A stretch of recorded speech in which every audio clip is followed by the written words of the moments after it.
Welcome to my craft room.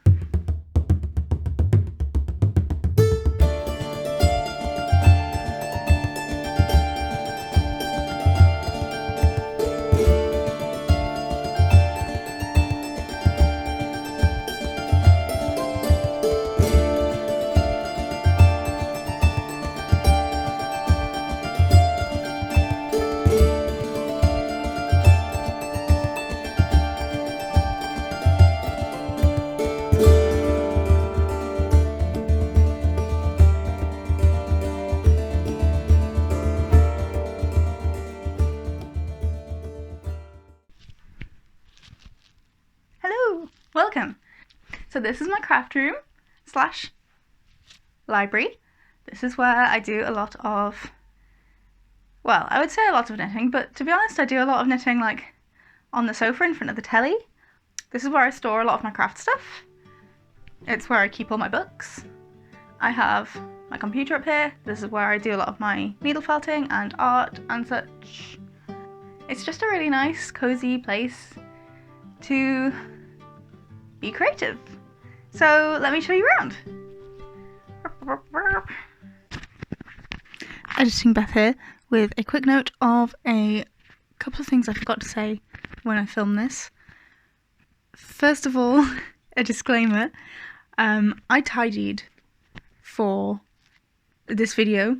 This is not a realistic look of how my craft room looks on a day-to-day basis. Yeah, just bear that in mind. It is never as clear and clean and tidy as it is in this video. Never, ever, ever. The other thing is I meant to talk a bit about the inspiration behind this room, and I don't know, remember. I should probably make notes before I film. Again, I have not made notes this time. Did I learn? No. So there's still things I want to do to the room. This is not how it will be finally. There are a couple things I mentioned in the video, but there are also things that I haven't mentioned that I want to work on, but I'm kind of like at the brainstorming stage where I'm not quite sure what I want to do with it yet. But yeah, as you will find out, I'm very into fantasy. I want to create in this room a very cozy atmosphere, a little bit witchy, a little bit magical, a little bit whimsical, a little bit cottagecore dark academia. So yeah, just a kind of general, I don't know, cozy fantasy inspired room. Okay, I'm gonna shut up now and let you get back to the video. Enjoy. Let's start here, I guess. This is my bureau. It does in theory fold away, but I normally have stuff on it. Currently I have this needle felting kit that I'm in the middle of doing. Have been in the middle of doing for many months. I got this on Gumtree. This is antique. It's from, I believe, the lady said she reckoned like 1910s. She also got it secondhand from someone else. So, this is like third-hand information that we think it's from the 1910s. She made sure before she sold it to me that I wasn't gonna upcycle it or paint it or anything. And I was like, no, of course not, never. I've dreamed of having one of these, and when we moved into this house and had room to have one, and then I came across this on Gumtree, I was like, oh, my dreams have come true. We have some antiques stored in here, some of which are like from family or from my childhood, which, well, they're not antiques, those. And then it's also got some books about writing and some notebooks. And down here, yeah, I have more various supplies, notebooks, some needle felting stuff. Whoops. What have I done? Okay. There's also some drawers under here. There's not very much I keep just a random assortment of stuff in the top one, art stuff in the second one, and like kind of birthday, Christmas cards, gift wrap, that kind of thing in the bottom drawer. So that's my bureau.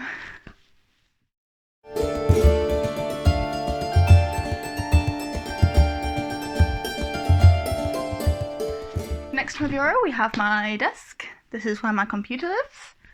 I got this desk when we were living in our old place, when I was a student, and it's as you can probably guess, from IKEA. And I just got what could fit in the little corner of the second bedroom that was available for me to use as a study. Yeah, and this is what I chose. It has some drawers, a cupboard down here. I liked the fact that it had a shelf above it, because at one point this was where all the storage space I had for all of my books. Admittedly, I left a lot of books at my parents' house while I was at university, so it was all of the books I had with me at university. And above it, you can see, well, hopefully see, I might have to adjust the camera, my gallery wall. And this I started designing it in our old place to go above the desk. And then we moved here and I obviously had to completely redesign it. Basically, I was buying bits of art in like bits and pieces. So I would buy a piece 1 month and then a month or two later I would buy another piece. And I had a design in mind that I'd made with, like, I'd stuck up bits of paper on the wall to work out what sizes of art I wanted. Not this wall, I don't know why I'm pointing over here. Because as I said, this was in our old flat. So yeah, I designed it by sticking bits of paper to the wall in various sizes until I found a configuration that I liked. And then I went on Etsy and I took screenshots of pieces of art that I liked and edited them in worked out what configuration I liked, and then I would save up to buy those pieces of art so I could put them up. But before I could finish it, we moved. And then obviously, as you can see in here, or might be able to see when I move the camera, I don't quite have the same wall space in here. For one thing, in our old place, the ceilings were really high. It was a ground floor flat from 1901, so the ceilings were really high. So I had loads of space for loads of art up on the wall there. And then here, not quite as much, especially because the ceiling is slanted, because I'm at the top of the house here. So I had to completely redo my design, and one of the pieces of art ended up not in here. It's elsewhere in the house now. But yeah, I actually designed the layout of this in a slightly different way, because I'd now at that point got most of the frames and most of the art, not all of it, but most of it. I took measurements of the shape of the wall that I needed and I laid it out with string on the floor here. And I positioned things and I just laid things out, and I would take pictures of the layouts and compare them, and eventually I settled on one I liked. That was honestly laid out on the floor for about a month as I tried to decide which layout I preferred. So yeah, I'll show you a little bit of B-roll here of the gallery wall because I'm very proud of it and I really like it, and I love sitting at this desk here as I'm doing whatever on the computer, writing or editing YouTube videos or whatnot, or gaming, and I look up here and I'm like, yes, look at all that. And that embroidery, I did that. It's a kit, you can buy it. So I didn't design it, but I did make it. Yeah, and then on this shelf here we have some notebooks and sketchbooks. We have various dragons. You're gonna see that's a bit of a theme. You're going to see a lot of dragons in this craft room tour, and some decorative knitting needles and yarn bits, and this little needle felted ghosty. I made him. That's my desk. So yeah, this is where I do all my video editing and sometimes some writing and gaming and things like that. And here we have, it's not actually my keyboard. This belongs to my partner's sister, actually, but it's been sitting in their parents' attic for a long time, and they were very kind. She was very kind, they were very kind to let me use it. I have mentioned in a previous video I'm having singing lessons, and having a keyboard is very helpful in that. Yeah, that's my desk. Moving on.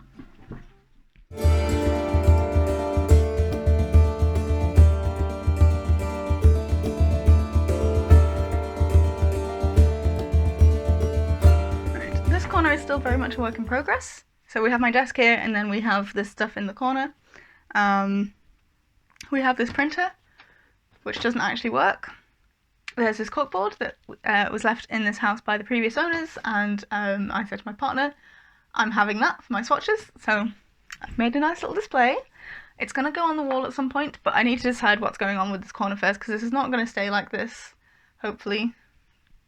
Yeah, hopefully we won't forever have a printer that doesn't work in this corner that's, you know, we can't be bothered to move because it's too heavy.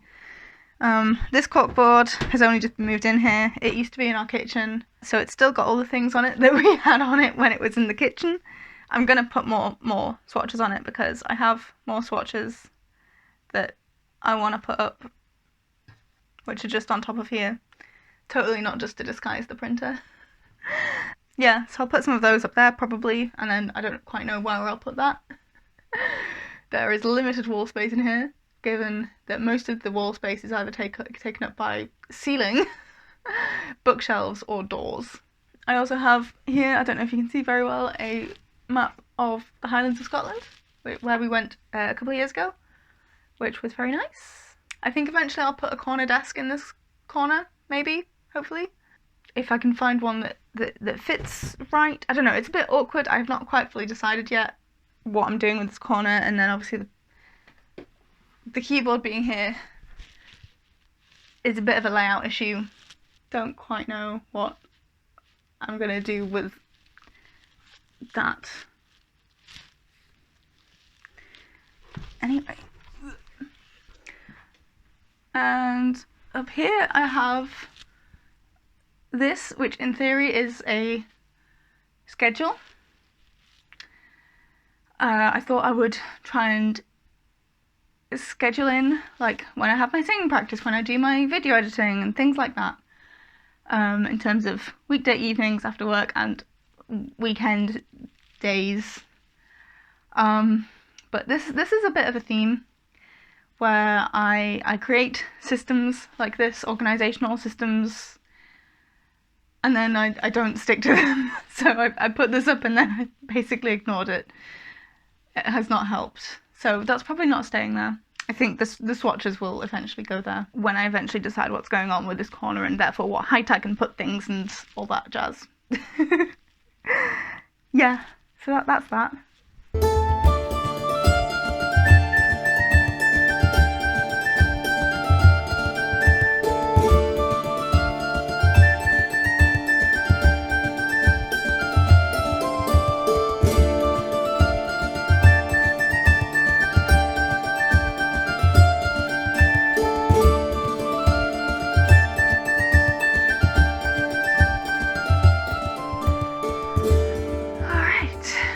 And then over here we have the craft corner. So I have my rocking chair, which I got from, where did I get this from? I got it off Vinted. It was secondhand anyway. This crochet blanket, no, I did not do it. However, my great grandma did. This is my dragon. Her name is Penelope. Yeah, and over here is where I keep all my craft supplies. So I have most of my knitting things in this basket here. And then I have yarn. And I also have needle felting wools, or spinning wools, down here. Well, the coloured wools, the colourful wools. Most of which I use for needle felting, but I can use them for spinning, some of them for spinning if I want. In here, what do I have in here? I think there's more yarn in here, and more wools in there. In this one down here, I think I have mostly, like, sewing and embroidery supplies. I don't actually have a sewing machine at the moment, but that's there. And then, if we come kind of over here, yeah, I have kind of overflow yarn over here, some more craft things. I forget who did the owl embroidery, cross stitch, I think it's cross stitch. It was one of my relatives. I'm gonna have to ask my parents about that. I did already ask them and then I've forgotten, which is really bad of me. But someone in my family did that owl cross stitch. There are a few craft supplies in this corner that I have been given. The knitting needles, most of which I don't use straight needles, but these were my grandma's. She doesn't knit anymore, so she gave them to me. And yeah, I thought I would display them. And in here we have my grandma's very large button collection. There are a lot of buttons in here. Whoops, I've dropped one.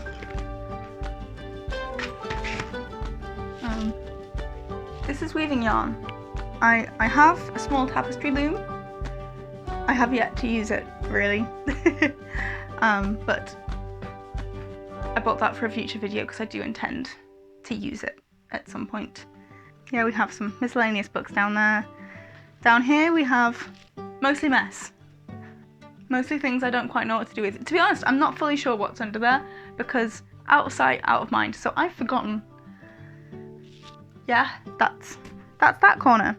Oh, and I also have a basket of various knitting projects here. And this little light, I think I got it originally for needle felting. No, for embroidery. Yeah, it's very helpful to have a little light here when I'm sitting here and I'm doing my craft and doing my embroidery. Not very often, I don't embroider very often. Or knitting. If you've seen my fixing knitting mistakes video, you'll have seen me use this. That's that. It's a little clip light, so it just clips on there, which is great. Yeah, I guess we'll move on to the bookshelves now. The pride and joy. Ta-da! My wall of books!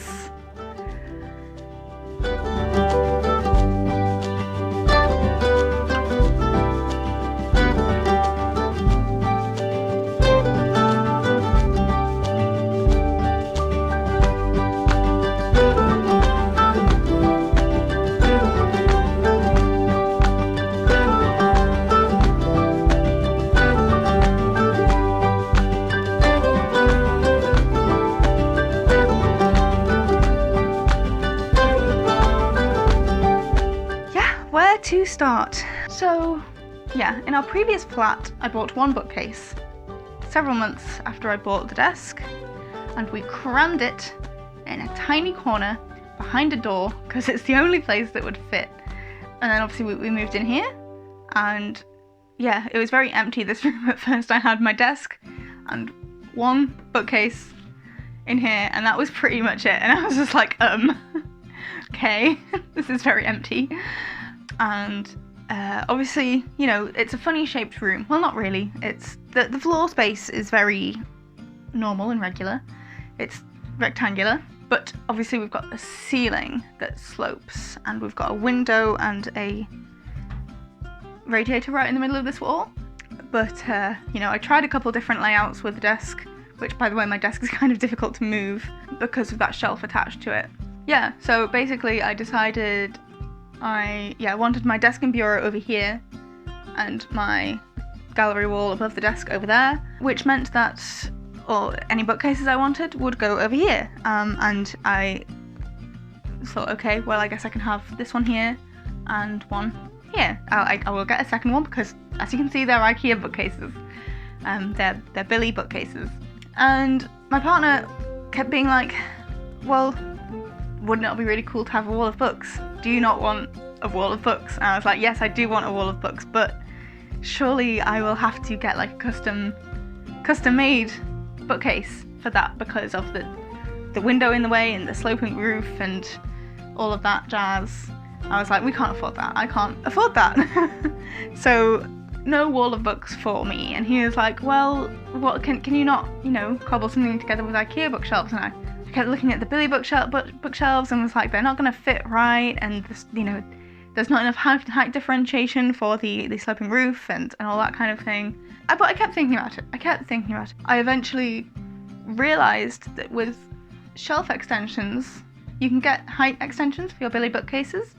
So yeah, there's a Billy bookcase up to here with a height extension on top, and on this side, Billy bookcase with a height extension on top. This one is a narrow extension for the narrow Billy bookcases, which are over here.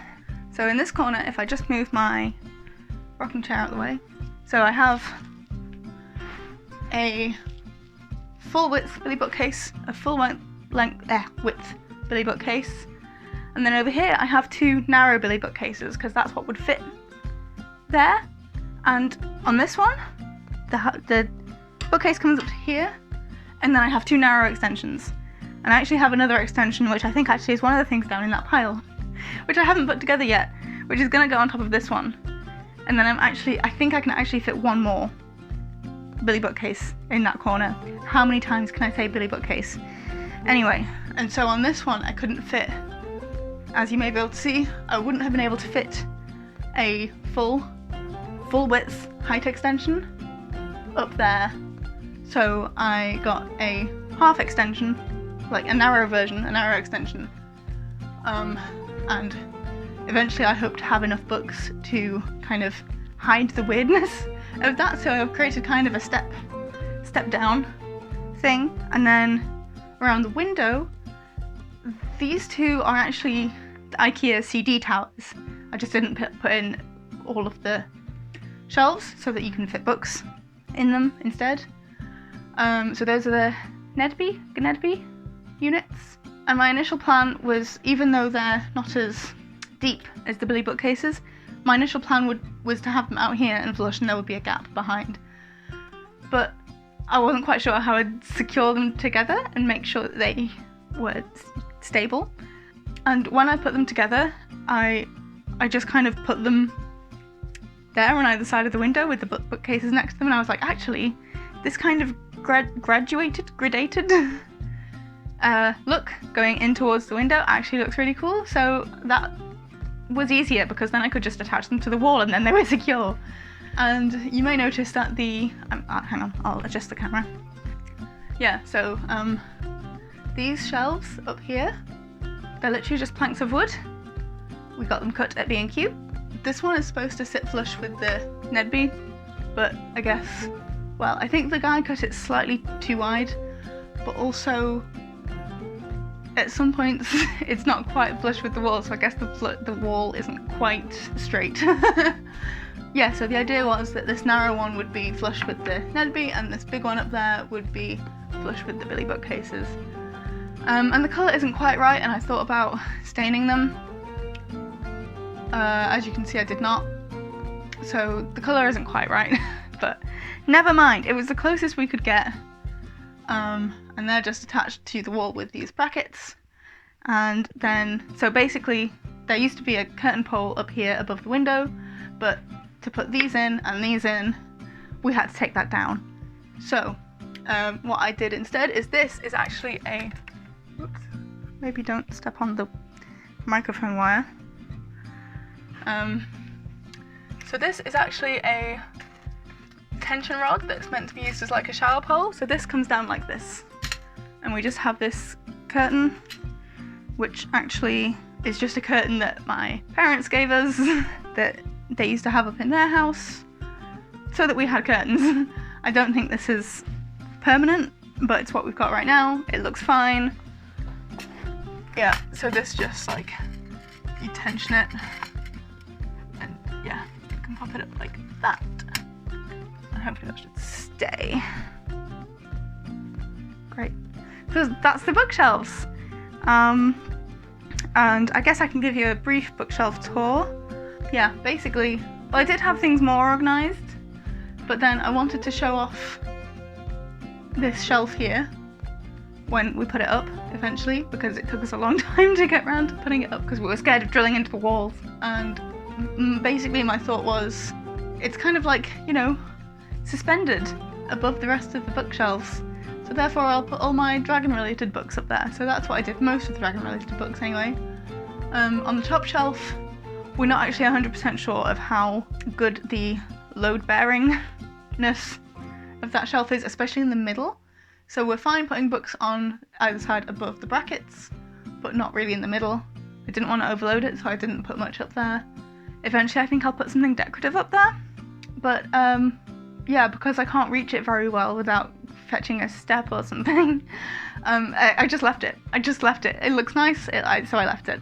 Yeah, so down here I have my beanbag, because it's much cheaper to get a beanbag than an armchair, and I couldn't decide what armchair I wanted down here, so I got a beanbag instead. And it's very good because it's very portable. But yeah, we'll move this. Down here I have my Brown and Sanderson collection. I have Game of Thrones, and then here I have my Terry Pratchett collection, going onto this shelf as well. Here I have my Dragon Shelf number 1, let's call that. And then the idea was that I had most of my fantasy books up on the rest of these shelves, but yeah, a lot of them got moved up to above the window. I have Lord of the Rings, I have The Hobbit, I have Narnia, I have a bunch of N.K. Jemisin, I have miscellaneous things. Up here I have my Kristen Kishore, she's one of my favourite authors, and my Patrick Rothfuss up there, another favourite author, Kate Morton, another favourite author. I've mentioned Robin Hobb already, another favourite author. Already mentioned Terry Pratchett and Brandon Sanderson. Yeah, I have a lot of miscellaneous books around the window, in this kind of window display type thing. So there isn't really any rhyme or reason, particularly, to what is here. It's just kind of, I put things where they fit. Erin Morgenstern and Naomi Novik, more favourite authors. Yeah, here I have a, what do they call them? A book nook. And it's a castle, and it lights up. So that's that shelf, those shelves, I guess. Again, kind of a lot of random things, well, a lot of random things up there. That's none of that's particularly organized. But here, going from top to bottom, we have my university books down here. They're all linguistics books. Down here we have some books that don't fit anywhere else because this is the tallest bit of shelf. Some fantasy drawing books, some books that were my granddad's, some notebooks, my giant German dictionary from A-level and university. And then we have on this shelf some childhood books. So these are a bunch of notebooks I used as a kid, and I have Horrible Histories and some Enid Blyton and some My Secret Unicorn and books I enjoyed when I was younger.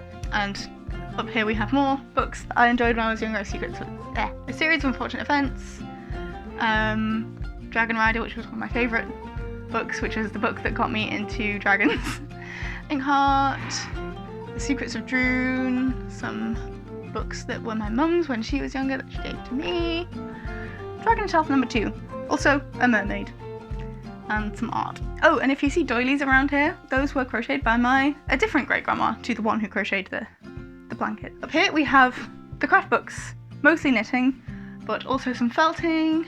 I think there's a couple of things on sewing, maybe just one thing on sewing. And then on here we have, in these really cool book drawers, which I got from an antique shop, we have like a bunch of various little mini craft things, beads, things like that, trim. This is a birthday card that I was given, and I just thought it was very apt. Another birthday card that I was given that I really liked, so I left it up. Some little knickknacks and things. These are more on this shelf books that I liked as a teenager. More random assortment, some knitting patterns, sewing patterns, empty folders, some history stuff, a more random assortment. It was meant to be more non-fiction here, but some fiction has crept in because that's where I had room for it. Basically, yeah, I decided where I would put things, and then I put those things, and then since then I've been getting more books, and then I'm like, why do I put this? Oh no. Yeah, that's about it really. More random things down there. Yeah. Those are my bookshelves. Oh, and I forgot to mention this, which is a lace shawl that I knitted. Isn't it pretty? The pattern is Bella Botanica by Karen Strauss, I believe. Yeah, I was really proud of it. And this lives on here, like so. Ta-da! Okay, last wall.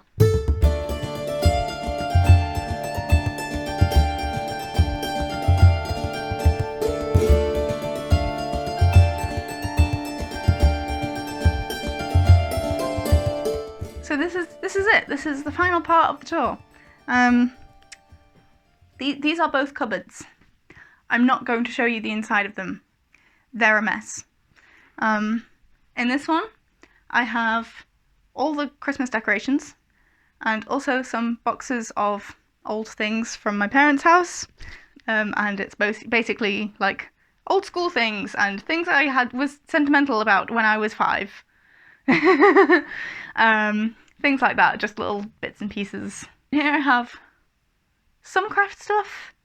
Also the airbed that we put up in here when we need to use this as a guest room, and the bedding that we use for that. And what else is in there? Oh, I know what's in there. My mending pile. My pile of shame. All of the clothes that I intend to mend that I have not mended yet. There are many. It's big. I'm embarrassed and ashamed. That's why I'm not showing you in there, because both of them are a mess anyway. So, and here we have most of my spinning fibre. I don't quite know what I can say about that. It's spinning fibre. It's wool. What else do you want me to say? Well, this isn't wool. This is well, it is, but it's alpaca wool and silk. And then we have this cross stitch that one of my great aunts did for me when I was 5. It was for my 5th birthday. And this one was given to me by another great aunt. I'm not 100% sure if she did this or if it was just hers for a long time. But it's mine now. And it actually goes really well with this. So that's really nice. Yeah, and I guess that's it. That's the tour.